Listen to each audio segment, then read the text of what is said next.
Why is Biden one of the most unpopular US presidents? Before we unveil the latest political news, don't forget to subscribe to White House Politics for more reliable news. Joe Biden ends his first year in office at a particularly bleak moment for a US president who promised competency and normalcy. Much of his domestic agenda is stalled on Capitol Hill, impeded by members of his own party. The virus is once again raging out of control. Daily infections of COVID-19 have soared to record levels, hospitalizing more Americans than at any previous point during the pandemic.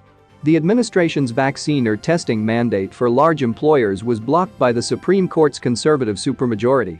Inflation is at a nearly 40-year high.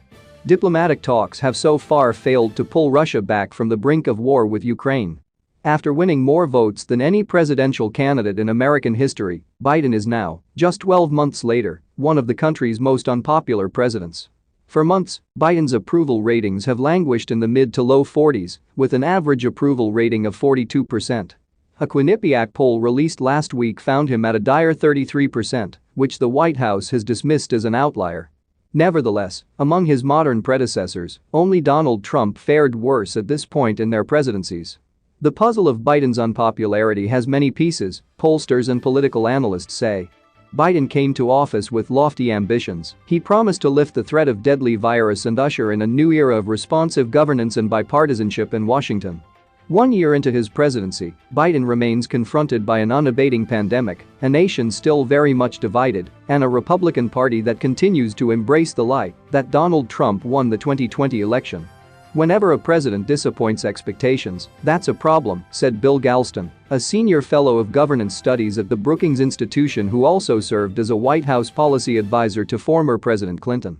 Galston said the administration has not done a good job of managing expectations around COVID. In July, Biden came just shy of declaring independence from the virus, only to be proven wrong by the arrival of the fast-spreading Delta variant. Now, amid a surge caused by the Omicron variant, the president and his team are recalibrating. Dr. Anthony Fauci, the nation's top infectious disease specialist, recently said that Omicron would find just about everybody. Biden recently conceded that eradicating the virus was unlikely, but that it was possible to control it. It is the case for swing voters who believed Biden would govern as a centrist bridge builder in an age of deep division, Galston continued, and for Democrats to whom Biden promised an ambitious legislative agenda despite holding wafer-thin margins in Congress. Sarah Longwell, a prominent anti-Trump Republican strategist, has observed support for the president decline among voters in the focus groups she has convened over the past year. When asked to grade Biden's first year, many voters she spoke to, including Democrats, gave him Cs, Ds and Fs. The grades, Longwell said, not only reflected their views of the president, but also a shared discontent as the pandemic enters its third year and inflation continues to rise. There's an element of it that has nothing to do with Joe Biden, Longwell said. It's just a tough time. Asked about Biden's gloomy reviews, the White House press secretary, Jen Psaki, offered a similar explanation. People are fatigued across the country. It's impacting how they live, how they work. There are worries about their kids, their ability to experience joyful things in life like concerts and going to restaurants and seeing friends, Psaki said. We understand that. The president knows that the best, most important step he can take is to continue to fight to get the pandemic under control and also to lower costs for Americans across the country, she added. Biden's popularity began to slip as the Delta variant of COVID-19 spread across the country, falling sharply after the U.S.'s chaotic withdrawal from Afghanistan, during which 13 service members were killed by a suicide bombing at the Kabul airport. Though a majority of Americans favored withdrawing troops from Afghanistan, the desperate scenes from Kabul as the Taliban took control undercut perceptions of Biden as a seasoned foreign policy expert who would restore America's standing on the world stage. The way in which we left Afghanistan inflicted a blow on the president's general image of experience and competence, which had. Historically, voters tend to punish the president's party in the first midterm elections after a new administration takes power. But the defeats tend to be steeper when a president is unpopular. According to Gallup polling, presidents with job approval ratings below 50% have seen their parties lose an average of 37 House seats during the midterm elections. Already Republicans' unexpected strength last year in off-cycle elections in states Biden won by wide margins in 2020, like Virginia and New Jersey, has delivered a stark warning of a dangerous future to Democrats.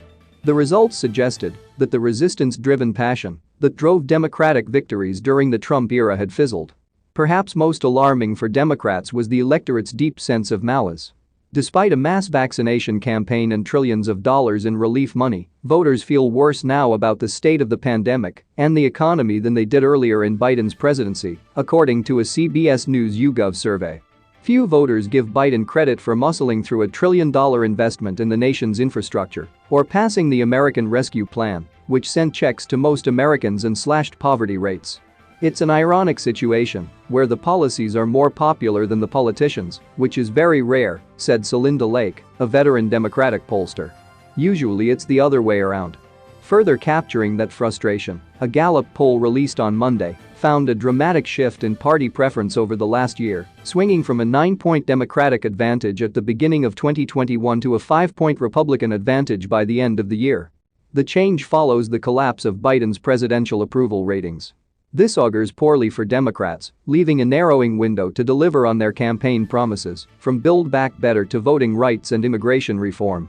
Messy intra-party negotiations over Biden's sprawling climate and social policy bill overshadowed the policy, leaving the public with a shallow understanding of its contents and concern over its cost.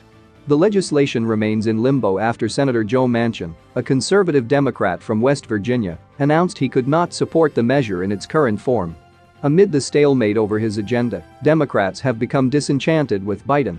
He is bleeding support among young voters angry over inaction on climate change, healthcare and student debt forgiveness. Hispanic voters have lost confidence in Biden's handling of the pandemic and the economy, a red flag for Democrats after they shifted toward Trump and the Republican Party in 2020. And support has been sliding among black voters who were critical to Biden's victory but have been disappointed by the lack of progress on voting rights and police reform. In an attempt to reset, Biden recently delivered a pair of searing speeches during which he implored the Senate to pass federal voting rights legislation and accused Republicans who stand in the way of standing on the side of Bull Connor and Jefferson Davis. Though not all the variables are within Biden's control, Lake said there is still plenty of time and opportunities to improve his standing before the midterms in November. She said the president's newly emboldened tone was a good start that would help to energize Democrats while signaling strength to wary independents. He's in leadership mode now, she said. Democrats widely applauded Biden's rhetorical shift, but some civil rights leaders and voting rights advocates boycotted the speech in Atlanta to express disapproval of what they view as a belated push on an issue that is paramount for their communities and the functioning of democracy itself.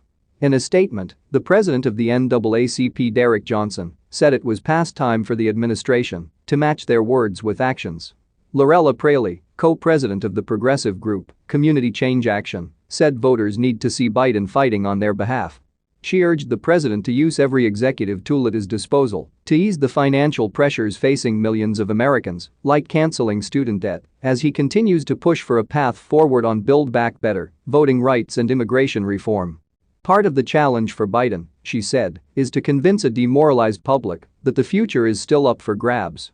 Fight for people, deliver for people, and then make sure they know what has happened, she said. It's really that. That's all for now. Stay tuned and subscribe to White House Politics for more political news and updates.